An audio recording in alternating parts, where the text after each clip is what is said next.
학교 수업 시간에 우리 그 학생이 수업만 시작하면 머리를 책상에다 쳐박고 잠만 자는 겁니다. 그래서 선생님이 깨웠어요. 야, 너는 왜 이렇게 수업 시간에 잠만 자냐? 모르니까 이 학생이 부시처럼 대답한 말이, 저는 지금 꿈을 꾸고 있어요. 저는 꿈을 꾸고 있어요. 임마, 무슨 꿈을 꿔? 아니, 스님께서 젊은이는 항상 꿈을 꾸라고 했잖아요. 그래서 저는 지금 수업 시간에 꿈을 꿉니다. 이렇게 대답을 했답니다. 그런 꿈이라는 것은 참 소중하죠. 여러분들 정말 귀한 꿈을 가지시기 바랍니다. 나이가 적든 많든 꿈을 가져요. 하나님께서는 믿음으로 그 꿈을 가지고 바라보는 자에게 하나님께서 그 꿈을 이루어줄 줄 믿습니다. 꿈이 없는 백성은 망한다고 잠언서에 이야기를 하고 있어요. 꿈이 없는 백성은 망한다. 말하자면 비전. 뭔가 뭔가 미래에 대한 찬란한 꿈을 갖지 않은 그 백성은 망하는데, 하물며 꿈이 없는 개인은 왜 망하지 않겠습니까? 망한다는 말이 좀 그렇습니다만, 어쨌든 꿈이 있어야 행복하고, 꿈이 있어야 그 꿈이 반드시 이루어집니다. 단 그 꿈은 반드시 하나님께서 이루어지는 그 분명한 믿음으로 살아갈 줄 믿습니다. 가정에 대한 꿈이 있어야 돼요.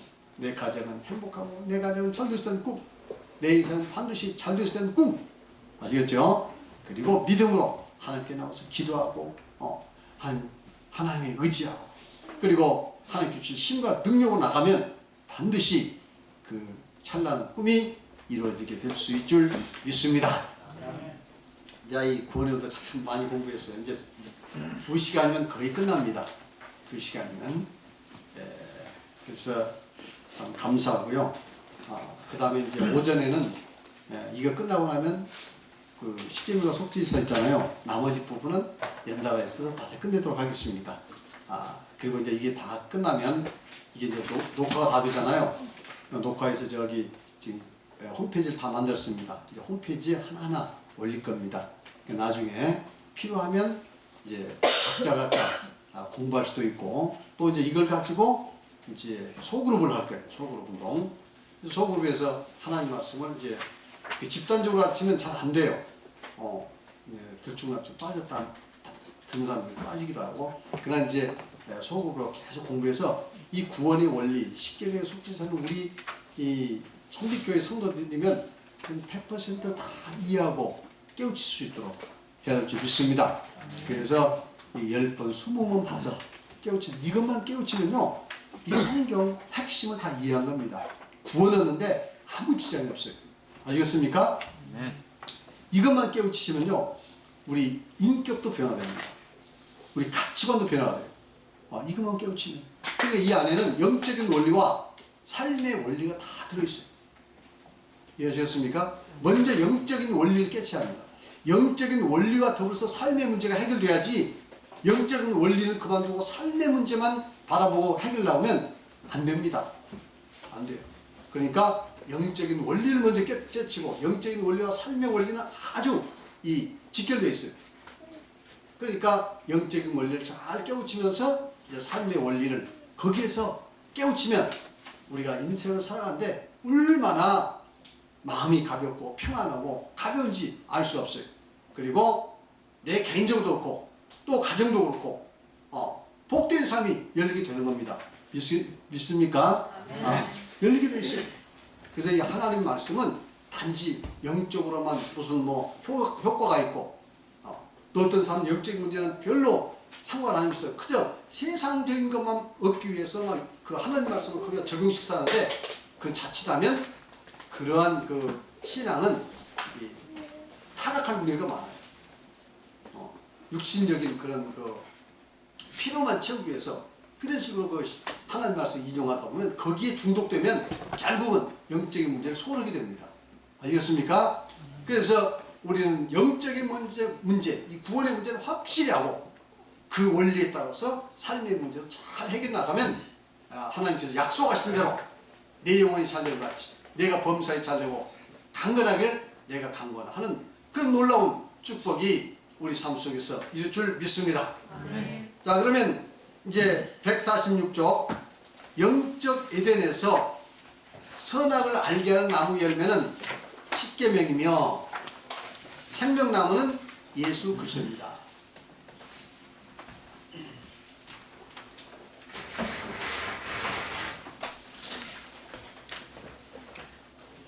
이 영적 에덴 동산, 이제 여기 원래 에덴 동산이죠.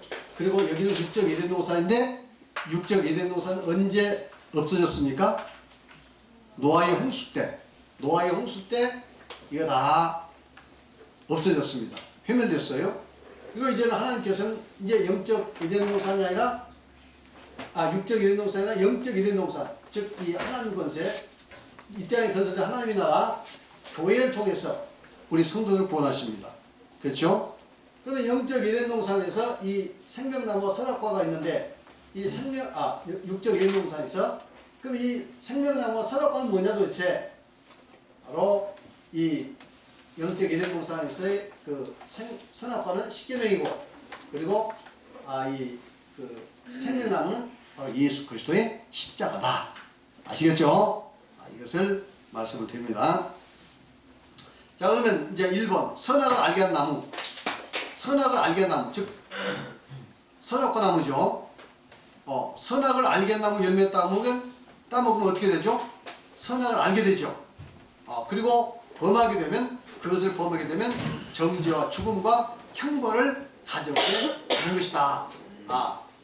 그렇다면 영적 에덴인 교회에서 선악을 알게 한 나무는 뭐냐? 그것이 바로 뭐라고요? 십계명이다. 십계명이다. 십계명은 선악을 불멸하게 하는 하나님의 법이며, 이를 범하면 정죄와 죽음과 형벌을 가져온다 하는 거죠. 아시겠죠? 아멘. 아시겠습니까? 네. 십계명은 완전한 하나님의 법이며 의이며 사랑의 방법이죠. 사랑의 방법.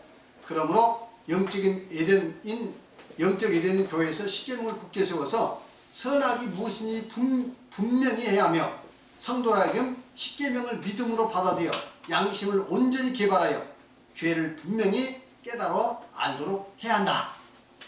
아시겠죠? 아멘. 그러니까 에덴 동산에서는 하나님의 선악을 알게 나무 열매는 따먹지 말라. 그러니까 완전한 선한 상태에서 이것이 바로 기준입니다. 선악의 기준이에요. 안 따먹으면 선이고 따먹으면 악인 거죠. 그러면 영적 에덴 동산 교회에서는 뭐가 이제 선악과냐? 선악을 구분해 주는 게 뭐냐? 바로 십계명이라는 거죠. 아시겠죠? 그래서 십계명을 안 범하면 선이고 범하면 악이 되는 겁니다. 이해하시겠습니까? 네. 자, 그래서 이제 우선 성경 말씀을 해석해 보면 창세기 3장 22절 다 같이 시작. 여호와 하나님이 이르시되 보라, 이 사람이 선악을 아는 일에 우리 중 하나같이 되었으니 그가 그의 손을 들어 생명나무 열매도 따먹고 영생할까 하노라 하시고, 하나님께서 이 사람이 선악을 아는 일에 우리 중 하나같이 됐다.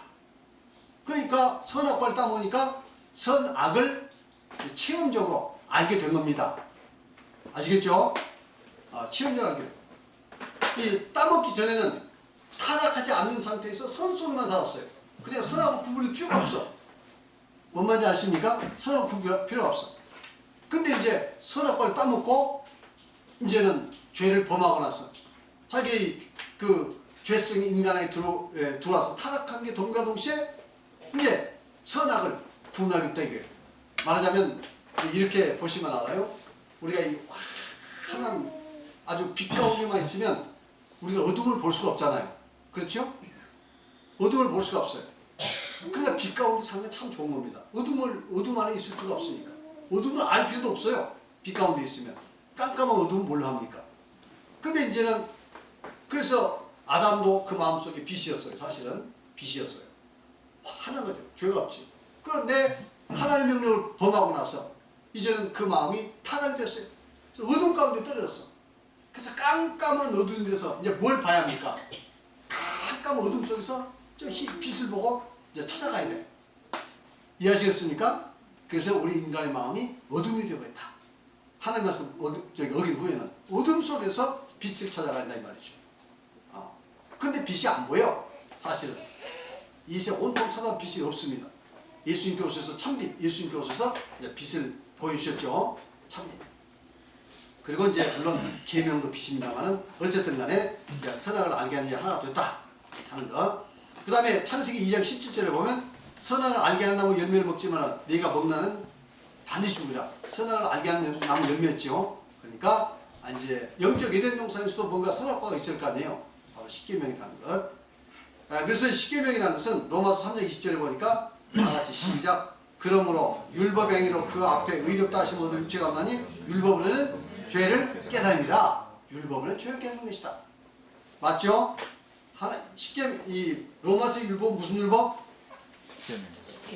무슨 율법? 십계명의 율법. 히브리서 율법 무슨 율법? 모세의 율법. 이걸 아셔야 합니다. 그래서 로마서는 십계명의 율법으로는 도저히 우리가 완전한 선을 행해서 구원을 얻을 수 없다. 그러므로 예수 그리스도의 그 십자가의 피의 구속을 통해서 죄가 용서돼서 구원을 얻는 것이다 하는 내용이고, 그 다음에 히브리서 내용은 뭐죠? 모세 율법으로서는 지은 죄를 깨끗이 해결할 수도 없고 우리를 거룩하게 할 수도 없다. 따라서 예수 그리스도의 그 보배는 필요하니 우리가 죄사함할 수 있다 하는 내용이죠. 그러니까 똑같은 율법을 이야기하지만 이쪽의 율법은 순전한 행위, 십계명에 관한 이야기고, 그 다음에 히브리서 율법은 십계명을 범했을 때 죄를 범할 수밖에 없는데, 잘못을 행할 수밖에 없는데, 모세의 율법으로서는 이 죄를 해결할 수도 없고 정결하게 할 수도 없다 하는 이야기죠. 아시겠습니까? 이것을 분명히 구분해요. 그래서 로마서 3장 30절에 20절에 보면 바로 율법으로는 죄롭게 한다 하는 이 로마서의 말은 바로 십계명을 이야기하고 있다. 그 다음에 로마서 7장 7절로 7절 11절을 보니까 다같이 시작. 그런즉 우리가 무슨 말 하리요? 율법이 죄냐? 그럴 수 없느니라. 율법으로 말미암지 않고는 내가 죄를 알지 못하였으니 곧 율법이 탐내지 말라 하지 아니하였더라면 내가 탐심을 알지 못하였으리라. 죄가 기회를 따서 계명을 말미암아 날 죽이고 그것으로 날 죽였는지라. 그러니까 여기서 핵심은 뭐냐면 율법으로 말미암지 않고 내가 죄를 알지 못하였다. 그러니까 율법을 통해서 십계명을 통해서 비로소 죄를 알게 됐다. 만일 십계명이 탐내지 말라 라는 탐내지 말라는 그 계명이 없었다면 내가 탐심이 죄인 줄 어떻게 알겠느냐? 아시겠죠? 그런 이야기입니다. 그 다음에 이제 그래서 로마서 3장 31절에 이 십계명은 굳게 세워야 한다고 이야기하죠. 로마서 3장 30절 다같이 시작. 그런즉 우리가 믿음으로 말미암아 율법을 파기하냐? 그럴 수 없느니라. 도리어 율법을 굳게 세우느니라. 그렇다. 그러면 십계명으로 구원 못 받는다면, 십계명을 통해서 구원을 못 받는다면 하나님께서 왜 십계명을 주셨냐? 그러면 믿음으로 구원 얻을 수 있다면 이제는 십계명을 버려도 될 것이 아니냐? 이렇게 이야기하는 겁니다. 아시겠죠? 그러나 아니다. 이제는 그 십계명을 믿음으로 말미암아 십계명을 파기하느냐? 없애느냐? 그럴 수 없느니라. 도리어 십계명을 굳게 세우느니라. 왜 굳게 세우? 목적은 이것을 지켜서 구원 얻으라 하는 것이 아니라, 구약시대는 그랬는데 지금은 그게 아니라 이것을 통해서 죄를 깨닫고 정직하게 우리 예수 그리스도 십자가 앞에 나와서 우리 죄를 진정으로 자백할 수 있도록 하기 위해서 십계명이 꼭 필요한 것이다. 굳게 세워라. 아시겠습니까? 이 구절은 일반 그 가장 로마서에서 해석하기 어렵다고 생각하는 일반 신학자는 그렇습니다. 왜냐하면 자기들 신학과 전혀 안 맞으니까 이걸 해석하는데 별실을 해석해보지만 대충 주석서를 보면 별로 해석도 않고 그냥 넘어가 버리고 대충 해석하고 넘어가 버리고, 이제 여기에 대해서 상당히 깊이 생각한 그 에말디안 박사라는 분이 책을 제가 봤는데 그분은 좀 독특하게 해석합니다. 뭐 이거 다 이야기할 필요는 없어요. 어쨌든 제가 이런 제가 한 그 구원의 원리나 십계명 속죄절을 다 듣고 제 말씀을 들으면 이 말씀이 바로 그 말씀이라고 금방 이해할 수 있습니다. 아시겠습니까? 아멘. 지금 여러분 금방 이해하지만 이 구절은 쉽게 이해할 수 있는 구절이 아니에요. 자, 그 다음에 생명나무. 그럼 또 이제 생명나무는 뭐냐? 생명나무는 생명을 주는 거 아니겠습니까? 그렇죠? 생명을 주는 거예요. 근데 여기서는 속죄의 길, 육적 에덴 동산에는 죄 용서함의 길이 없기 때문에 한 번 범하면 생명나무 먹어서는 안 됩니다. 왜냐하면 생명나무 죄를 짓고 영원히 살아버리면 이제 그 죄값을 여기서는 속죄의 길도 없거니와 계속해서 죄를 짓고 죄를 지면서도 생명나를 먹고 영원히 살아버리면 이것은 큰일입니다. 하나님의 창조의 그 교육이 완전히 이건 아주 엉망진창이 되어버립니다. 그러니까 이 선악과를 따먹고 하나님께서 죽는다 했으면 죽어야 마땅합니다. 아시겠죠?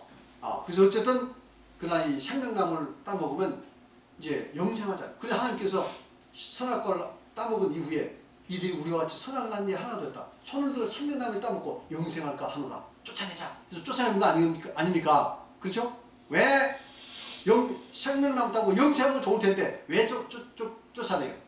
이때는 속죄의 길이었기 때문에 따먹어서는 안 됩니다.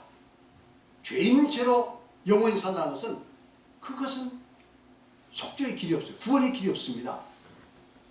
그래서 따먹지 못하게 쫓아낸 거예요. 그러면 이제 영적 예된 동산, 이 교회에서는 예수 그리스도의 십자가가 생명나무, 생명을 주는 건데 이때는 죄를 용서해서 우리에게 영원한 생명을 주는 이 생명나무를 믿습니다. 그러니까 육적 예된 동산에서 생명나무와는 전혀 다르죠. 육적 예된 동산은 죄 용서함이 없는 영생이고 여기는 죄 용서를 해서 영원한 생명을 주니까 그렇죠? 이걸 기억을 하셔야 합니다. 자, 생명나무는 그것의 열매를 먹는 자에게는 생명을 주는 나무죠. 교회가 영적 예된 동산이므로 성도를 위해 당연히 생명나무가 있어야겠습니까? 없어야겠습니까? 있어야겠죠.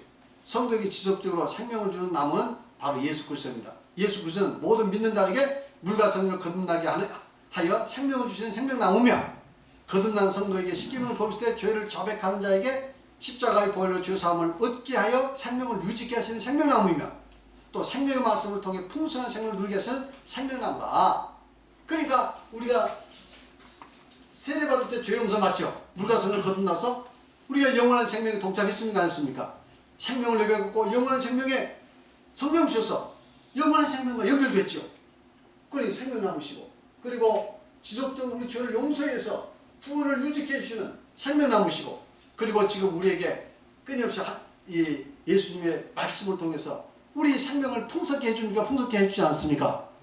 그래서 생명나무입니다. 그래서 이 말씀, 성찬의 말씀 이런 걸 통해서 끊임없이 생명을 공부했습니다. 그래서 예수님께서 말씀하시길 도적이 오는 것은 도적질하고 죽이고 멸망시키는 뿐이요 인자가 온 것은 우리 예수님께서 온 것은 양으로 뭘 얻게 하고 생명을 얻게 하고 그 다음에 뭐라고요? 더욱 풍성히 얻게 하라.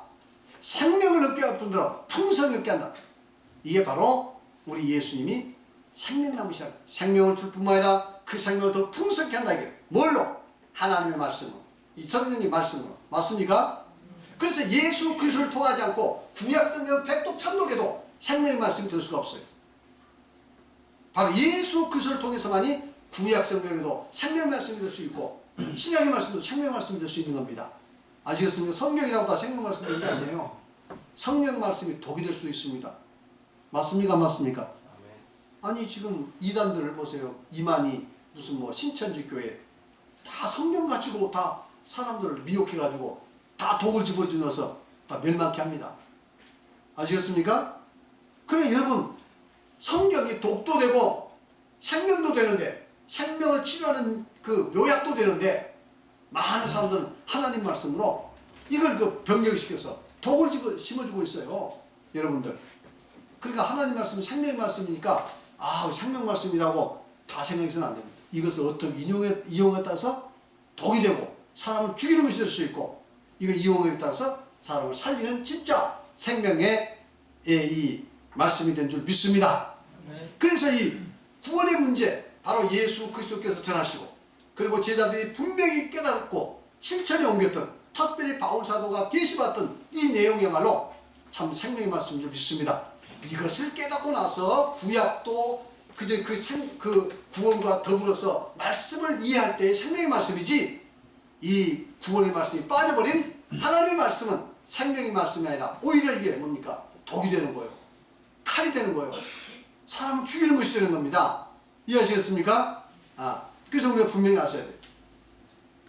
그래서 우리가 이 예수 그리스도의 십자가를 통한 이 구원의 진리를 분명히 정확히 깨달아야 돼요.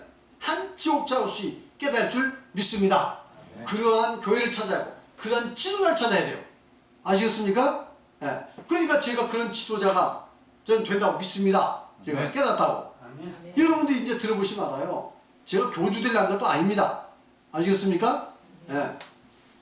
오직 저는 여러분들을 구원으로 인도하고 예수 그 십자가 앞으로 인도하는 일밖에 안 했습니다. 이해하시겠죠? 자, 그 다음에 그래서 요한복음 5장 35절 보니까 다 같이 시작. 예수께서 이르시되 나는 생명의 떡이니 내게 오는 자는 결코 줄이지 아니할 터이요 나를 믿는 자는 영원히 목마르지 아니하리라. 나를 믿는 자는 나는 생명의 떡이다. 예수님이 생명을 주는 떡이라 이거죠. 믿습니까? 믿습니까? 생명의 떡.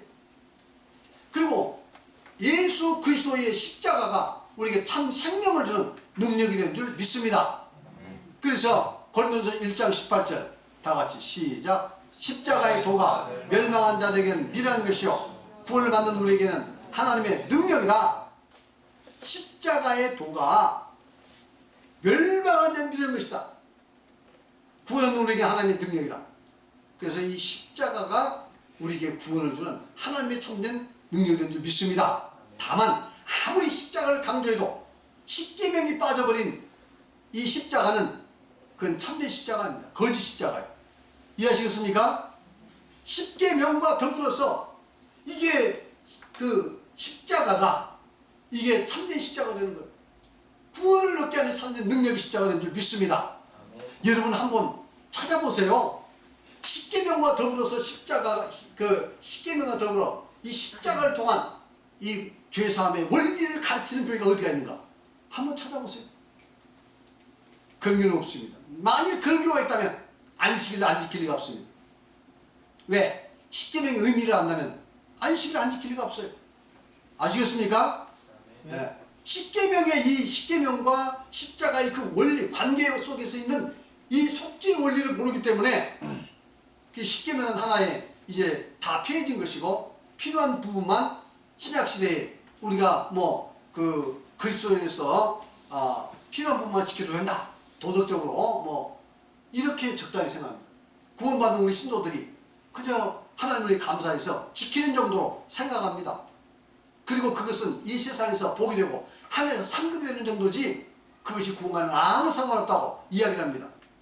대단히 옳은 것 같고 논리적으로 이치로 많이 같지만 잘못된 겁니다. 아시겠어요? 반드시 십계명과 십자가를 통한 이 관계 속에서 참된 이 속죄의 원리, 죄사함의 원리, 이 구원의 원리, 이것이야말로 참된 복음인 줄 믿습니다. 이것이 바로 예수님이 전하기를 원하셨고 바울 사도가 직통 계시를 통해서 받았던 계시예요. 믿습니까? 그런데 전 역사를 통해서 그것이 상실되어 버리고 그냥 예수 십자가 믿으면 된다 이렇게 된 겁니다. 편리하죠? 그거 그건 잘못된 거예요. 자, 그래서 바로 예수 그리스도가 이 십자가가 바로 예수 그리스도의 십자가 이것이 바로 생명나무다. 진정한 생명은 생명나무다. 믿습니까? 그 예수 그리스도를 붙잡아요. 무엇을 통해서? 십자가 십계명을 통해서 예수 그리스도를 붙잡는 여러분들이 되시기를 바랍니다. 그래서 영적 에덴 동산에 있는 자들이 복을 한번 보실까요? 그래서 육적 에덴 동산에 있는 사람들보다 영적 에덴 동산에 있는 사람들이 얼마나 복된 상태에 있는가 이것을 아셔야 돼요. 우리가 생각할 때는 야, 참 에덴 동산에서 영혼의 상태는 얼마나 좋겠는가. 그건 저는 성경에 정확히 나와 있지 않기 때문에 말할 수 없게 제가 단언할 수는 없지만 영적 에덴 동산에 있는 사람들은 언제라도 또 선악과 따먹고 범죄할 수 있습니다. 가능성이 있어요. 아시겠습니까? 가능성이 있어요. 그런데 여기서는 한 번 죄를 범하면 속죄의 길이 없어. 그 몇 명밖에 안 됩니다. 그런데 영적 에덴 동산에는 속죄의 길이 있기 때문에 우리가 잘못을 해도 우리 죄를 다 자백하고 회개하면 용서받으니까 우리는 우리 구원을 유지할 수 있고 영원한 생명을 우리가 하늘나라에 들어갈 수 있습니다. 맞습니까? 아멘. 그러니까 실제적으로는 영적 예된 농사를 통해서 영원한 천국에 가는 이 성도들이 가장 복된 성도인 줄 믿습니다. 지금은 우리가 이 세상에서 힘들고 어렵고 또 괴롭게 살고 또 죄로 인해서 넘어지고 또 넘어질지라도 그러나 예수 그리스도의 십자가를 붙드는 우리 성도들이 이 믿음의 공동체 안에서 가장 복된 성도인 것을 기억하시기 바랍니다. 그래서 물질적 에덴 동산에서는 선악과를 따먹고 죄를 지으면 사함의 길이 없기 때문에 에덴 동산에서 추방되어 죽을 수밖에 없었습니다. 그러나 영적 에덴 동산에서는 죄사함을 통한 영생이 열렸기 때문에 비록 죄를 지었을지라도 생명나무신 예수 그리스도의 십자가 앞에 나의 죄를 자백하고 회개하면 지속적으로 죄의 용서함을 받아 영원한 생명이 유지되어 영적 에덴 동산에서 계속 머물러 있을 수가 있습니다. 맞습니까? 계속 머물러 있어요. 그러므로 물질적 에덴 동산에 있는 사람보다 영적 에덴 동산에 있는 성도가 영적인 측면에서 볼 때 훨씬 복된 상태에 있습니다. 믿습니까? 이걸 생각하면 너무 감사해요. 저는. 잠시 잠깐 오시리가 오시니 지체치 않으시다. 우리 주님께서 잠깐 오십니다. 이제 또 우리 주님께서 천년 2000년에 오신다 하더라도 내 생명이 끝나나니 우리 주님 만난 날 아니겠습니까? 맞죠? 그러면 이제 얼마 남았죠? 얼마 남지 않았습니다. 나이 드신 할머님들 얼마 남았겠습니까? 이제 올해 지나가면 올해도 지나갔구나. 내가 올 한 해도 내가 또 어떻게 살 수만 있을까? 그런 생각 드시죠? 올 해 내가 지나갈 수 있을까? 지나갈 수 있을까? 아멘 하시잖아요. 벌써 이제 나이가 한 70대고 80쯤 되면은 한 해 한 해 올해 내가 지나갈 수 있을까? 또 올해 지나갈 수 있을까? 이런 생각으로 사신다 이 말이죠. 맞죠? 예, 어쩔 수가 없어요, 사람. 그래서 이제 주님께서 오시라면 이제 모든 걸 내놓고 가야죠. 그것이 인생 아닙니까? 잠깐이라니까요.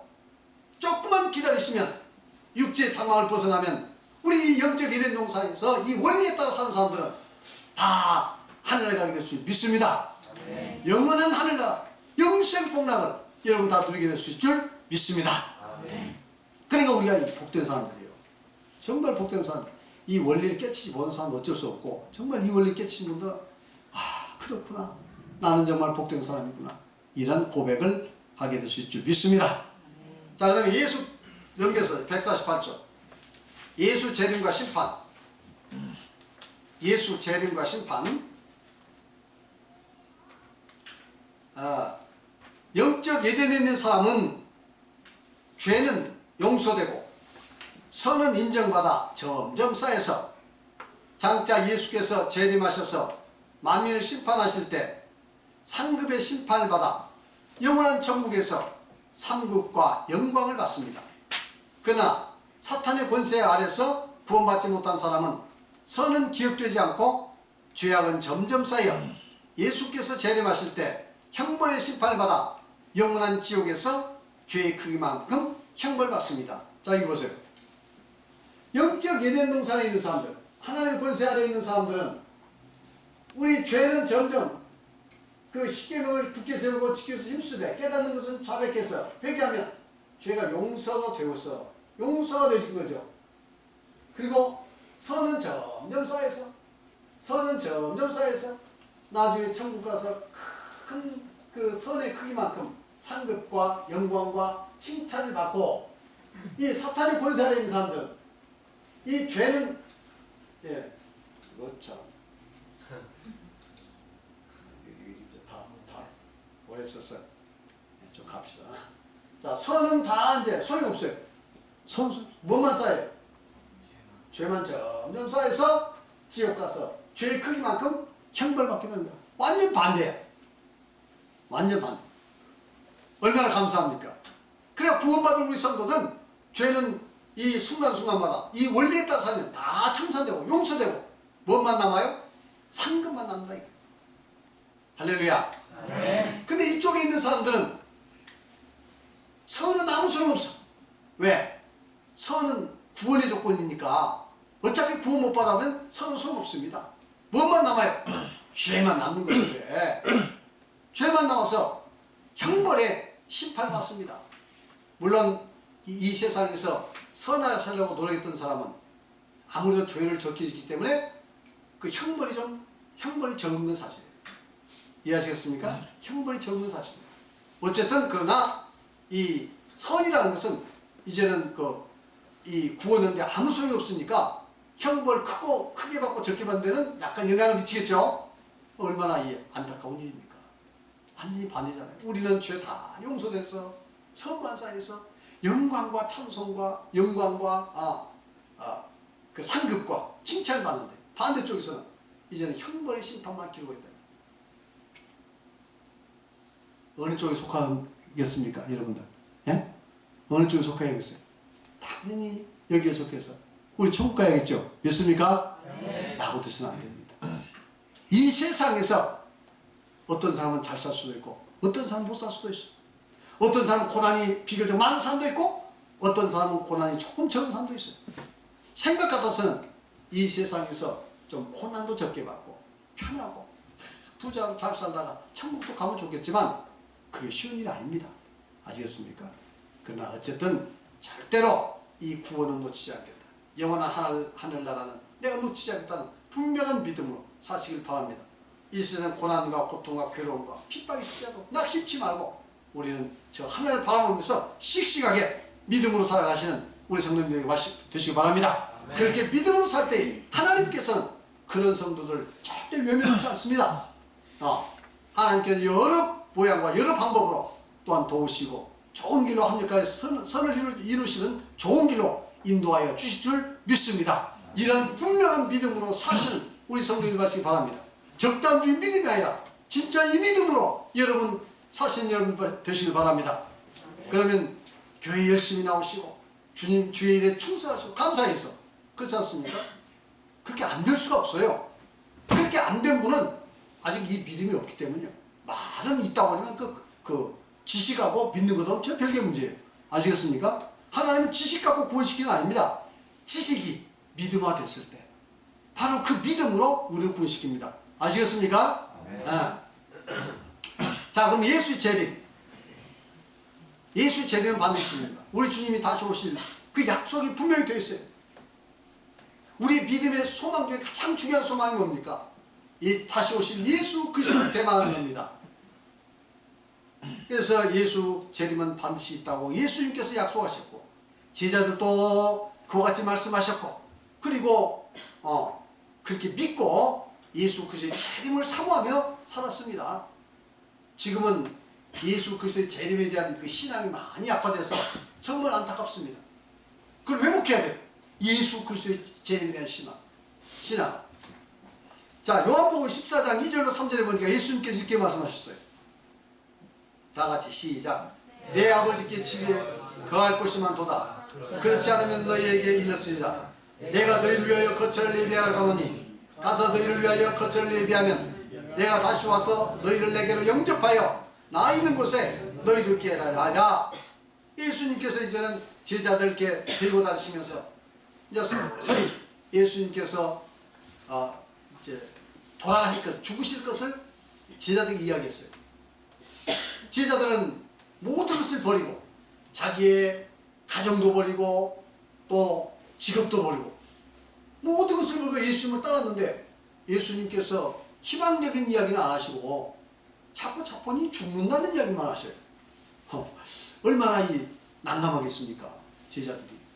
내가 얼마 있으면 예루살렘 올라가서 내가 모진 고난을 받고 죽을 것이다. 이 이야기만 하시는 거야. 제자들이 불안하죠. 아니, 모든 것을 버리고 예수님을 좀 따랐는데 나중에 예수님께서 이스라엘 왕이 될 걸 믿고 따랐는데 자꾸 죽는다는 이야기 하니까 얼마나 마음이 불안하겠습니까? 그렇죠? 불안해 있는데 그런 제자들 위로하신 말씀입니다. 너희가 하나님을 믿으니 또 나를 믿으라. 아버지께 거할 곳이 많도다. 하시면서 지금 이 말씀 하시네요. 그렇지 않으면 너희에게 일렀으리라. 내가 너희를 위하여 거처를 예비하러 가면 내가 이제 갈 것이다. 가서 너희를 위하여 거처를 예비하면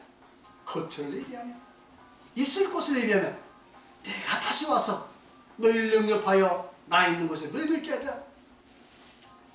예수님께서 내가 가면은 걱정하지 마. 반드시 내가 거처가 다 예비되면 너희를 나와서 너희를 데리고 가겠다 말씀하신 겁니다. 믿습니까? 믿습니까? 예. 우리의 바로 마지막 신앙은 종말론적 신앙, 우리 주님이 오신다는 이 신앙은 분명히 가질 줄 믿습니다. 그 다음에 사도행전 1장 10절로 11절 다 같이 시작. 올라가실 때에 제자들이 자세히 하늘을 쳐다보고 있는데 흰옷 입은 두 사람이 그들 곁에 서서 이르되 갈릴리 사람들아 어찌하여 서서 하늘을 쳐다보느냐. 너희 가운데 하늘로 올려지신 이 예수는 하늘로 가심을 본 그대로 오시라 하였느니라. 이 내용은 잘 아시죠. 예수님께서 이제 마지막 죽으시고 3일 만에 부활하셨다가 제자들과 한 40일 같이 계셨어요. 마지막 날 제자들 감람산에 다 모았습니다. 감람산은 예루살렘에서 한 500m 정도 직선거리로 떨어져 있는 산이에요. 감람나무가 많이 있는 산입니다. 예수님께서 종종 제자들과 더불어서 그곳에 가서 새벽 기도도 하시고 철학 기도도 하시고 기도를 많이 하신 산이에요. 제자들 불러 모았습니다. 그리고 이제 분부하잖아요. 사도행전 1장에 보면 그 분부 내용이 잘 나와 있죠. 너희는 예루살렘을 떠나지 말고 아버지의 약속하신 걸 기다려. 요한은 물로 세를 베풀으나 너희는 맨날 못해요? 성령의 세를 받으라. 제자들이 주여 하나님 나라가 임하신 그 하나님 나라가 임하실 때가 이때니까 때와 기간은 아버지께서 다 정하셨으니 너희가 성령이 너희에게 임하시면 너희가 권능을 받고 예루살렘으로 온 유다 사마리아 땅끝까지 일어나 증인이 되라 하시면서 마지막 말 맞추시고 예수님께서 이제 하늘로 들러오시잖아요. 쭉 동동동동 에드벨루니까 올라가서 풍성이 올라가서 쭉 올라가잖아요. 제자들이 그 모습을 얼마나 경이로웠겠어요. 쳐다서 보고 있는데 한참 올라가다가 쫙 올라가는데 힘 부리면서 싹 예수님을 가리더라 이거. 그래도 쳐다보고 있어. 그런데 어느 때인가 옆에 두 천사가 친구들 천사 뒤에 들어왔어. 갈릴리 사람들아 깨우는 거예요.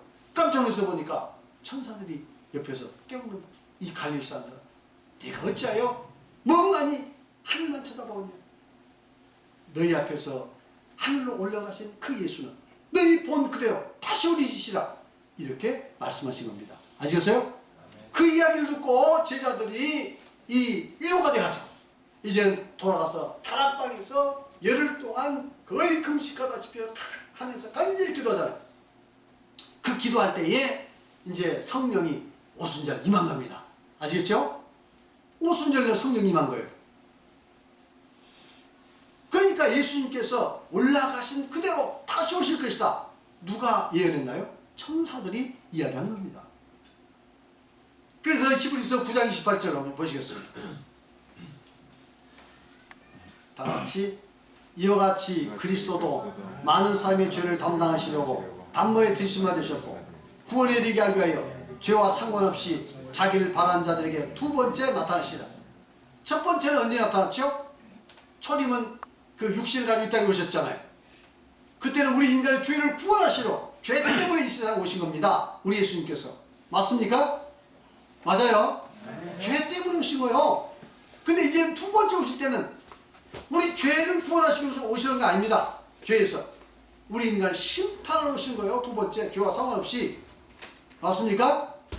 죄와 상관없이 반드시 오신다고 히브리서 9장 28절에도 이야기하고 있습니다. 그 다음에 계시록 1장 7절 다 같이 시작. 볼지어다 그가 구름을 타고 오시리라. 각 사람의 눈이 그를 보겠고 그를 찌른 자도 볼 터이요 땅에 있는 모든 족속이 그로 말미암아 애곡하리니 그라리라. 아멘. 이제 마지막 성경의 마지막에 예수님의 제자 중에 가장 오래 산 사람이 요한입니다. 요한사도. 요한사도는 천수를 다 누리고 살았어요. 다른 사도는 다 순교당했는데 요한사도는 끝까지 살았어요. 뭐 끝까지 살았다고 했으니까 뭐 잘 먹고 잘 사는 거 아닙니다. 막판에는 그냥 예수 믿는다고 잡혀가지고 저 반모라는 완전히 불모지 섬에 가가지고 마지막 숨을 거둘 때까지 얼마나 거기서 고통을 당했는지 몰라요. 근데 하나님께서 그 반모 섬에 가가지고 지금 그 유배되어 있는데 환상을 보게 된 거 아닙니까? 아이맥스를 보듯이 환상을 보게 됩니다. 여러분 아이맥스 봐보셨어요? 봤어요? 안 봤어요? 그러면 저기 63 빌딩 가보면 볼 수 있어. 나는 아이맥스 2번 봤어. 아이맥스가 뭡니까? 눈으로 볼 수 있는 맥시멈의 그 크기 아닙니까? 그 스크린이 아이맥스. 그러니까 우리가 눈으로 보는 가장 최대 크기의 이 스크린을 가지고 이제 하는데, 야 정말 장관입니다. 그거 보고 있으면 막 그 진짜 움직이는 거예요. 옛날에 하면 기구 타는 그 저기 기구 타고 막 이렇게 그 이제 여행하는 그 영화를 봤는데 꼭 내가 기구 타는 거야. 가면 얼마나. 그 다음에 진시황제라는 영화도 한번 봤습니다. 장관. 그런 것은 혹시 서울 가시면 한 번쯤 봐볼 만한 재밌어요. 어쨌든 그런 식으로 이 요한이 환상을 본 겁니다. 그게 계시록, 그 써놓은 계시록입니다. 그래서 계시록에서 우리 예수님께서 말씀하시기를 볼지어다 구름을 타고 오시리라. 각 사람이 천사가 그렇게 이야기합니다. 볼지어다 구름을 타고 오시리라. 누가 구름 타고 와요? 예수님께서. 볼지어다 예수님께서 구름 타고 오시리라. 각 사람의 눈이, 모든 사람의 눈이 예수님을 보겠고, 그를 찌른 자도, 즉 예수님을 찌른 자도, 예수님을 누가 찔렀어요? 로마 군병이 예수님 옆구리 찔렀잖아요. 맞나요? 그를 찌른 자도, 왜냐하면 나중에 이제 죽은 자도 다 부활하니까. 예수 재림할 때는요, 나팔 소리가 들면서 막 그 구원받을 자도 다 부활하고 구원 못 받을 자도 다 부활합니다. 예수님께서 마태복음 12장에 그렇게 이야기했잖아요. 선을 행한 자는 생명의 부활로, 악을 행한 자는 심판의 부활로 나오리라. 다 부활한다. 그래서 지금 죽은 사람들은 구원받을 자는 낙원에서 대기하고 있고, 지금 저기 구원받지 못한 자는 음부에서 대기하고 있는데, 그 영들이 다 부활하는 거예요. 그 영혼들이. 그래서 육체와 결합을 해서 육체가 변화가 됩니다. 아시겠죠? 육체가 변화가 돼요. 영체로 변화가 돼요. 그래서 구원받은 성도들은 저 하늘나라 가서 이제는 우리 주님의 부활하신 모습으로 우리가 부활해서 영원히 사는 것이고, 심판받았어. 그 상급의 심판받았어. 그리고 구원받지 못한 사람 지옥에서 이제는 영원히 고통을 당하게 되어 있어요. 그러니까 그 찌른 자도 볼터요. 예수님을 그 옆구리 찌른 그 군병도 예수님 재림 본다 이거. 모든 족속이 그로 인하여, 그로 말미암아 애곡하리니. 이제 세상에 있는 모든 족속이 예수님 재림할 때 보니까 그때 가서 이제 애곡한다. 애곡이 뭐죠? 통하게 운다 그때 아닙니까? 애통하게. 어떻게 애통하게 울까요? 가슴을 치면 내가 왜 안 믿었던 내가 왜 예수 안 믿었던 거 이제 애통한 거 아닙니까? 내가 왜 예수 안 믿었던 내가 왜 참빛교회 안 다녔다고 이렇게 참빛교회 안 다녔다고 이제 애통할 겁니다. 내가 왜 진리를 찾지 못했다고, 왜 성경을 내가 구원받기 위해서 성경을 열심히 안 보고 그냥 이상한 사람들 따라다니다가 내가 구원받지 못했다고 애통할 거 아니겠습니까? 맞지요? 애통. 모든 족속이 그러면 애곡하리니 그러하리라 하면 계시록 22장 20절 다 같이 시작. 이것들을 증언하신 이가 이르시되 내가 진실로 속히 오리라 하거늘 아멘. 주 예수여 오시옵소서. 계시록의 성경의 마지막 장, 마지막 장 계시록 22장 마지막 장 마지막 절에 20절에 뭡니까? 이것들을 증언하신 이가 가라사대. 이것들을 증언하신 누가 증언했어요? 예수 그리스도에서 증언하신 이가 가라사대. 내가 예수님께서 진실로 속혀라. 내가 진실로 속할 것이다. 반드시 올 것이다. 하거늘 요한이 그 말에 대답해서 뭐라고 합니까? 아멘. 주 예수여 어서 오시옵소서. 그러니까 성경은 뭘로 끝납니까? 우리 주님의 다시 오심을 대망하면서 소망하면서 끝나는 거예요. 그래서 예수 그리스도의 재림의 신앙은 참으로 중요합니다. 내 생에 올 것이라고 믿는 신앙. 믿습니까? 아니야. 어쩌면 내 생에 안 와. 지금까지도 1000년, 2000년이 지났는데 안 왔으니 앞으로 우리 주님께서 내 생에 안 올 것이야. 언제 훗날 올 것이야. 이게 아닙니다. 내 생에 올 것이다. 내가 살아서 우리 주님을 볼 것이다. 이런 믿음을 가진다 이거죠. 아시겠습니까? 아무리 늦어도 내 생명이 끝나는 그날 내가 우리 주님을 뵐 것이다. 믿습니까? 이 신앙이 참된 신앙이요. 이 신앙을 가져야 이 세상에서 이 죄악에 이 현혹되지 않아요. 이 세상 조리에 현혹되지 않아요. 우리의 믿음을 경각심을 가지고 잘 지켜낼 줄 믿습니다. 주인이 지금 가가지고 언제 온다고 했는데 뭐 지금 안 올 거야. 오늘 저녁 안 올 거야. 이렇게 하고 술 퍼마시면서 그냥 마음대로 종들이 그렇게 했다면, 근데 갑자기 예기치 않게 주인이 왔어요. 와서 보니까 술 먹고 난장판이야. 그럼 주인이 어떻게 한다고 했어요? 이 종을 잡아다가 엄히 때려서 바깥 어두운 곳에 쳐올 것이다. 저는 그렇게 이야기잖아요. 맞나요? 우리 예수님께서 도적 가져오시다. 도적이 언제 경고가 옵니까? 그렇죠? 그러니까 이 예수 재림의 신앙은 내 생에 우리 주님을 맞이할 것이다. 그런 내가 어떻게 했을 것이냐. 내가 성경에 십계명이 나온 대로 엿새 동안 힘써 일하되 안식일 내가 기억해 그렇게 지켜. 또 내가 엿새 동안 힘써 일하는 그 과정에도 어쨌든 우리 주님의 그 재림을 기다리면서 경건하게 살겠다. 이것이 바로 예수 재림의 신앙인 줄 믿습니다. 때 우리 성도님이 다 이와 같이 다 사시길 바랍니다. 아멘. 시간이 다 됐어요. 이거 151조까지 끝나고 그 다음날 다 끝내려고 했더니 안 되네요. 한 2시간 더 갈지도 모르겠어요. 할렐루야. 아멘. 여기까지 말씀드리겠습니다. 기도하시겠습니다. 주님 감사합니다. 오늘 또 우리 사랑하는 성도들 안식일 기억하여 주님 앞에 나온 그 믿음과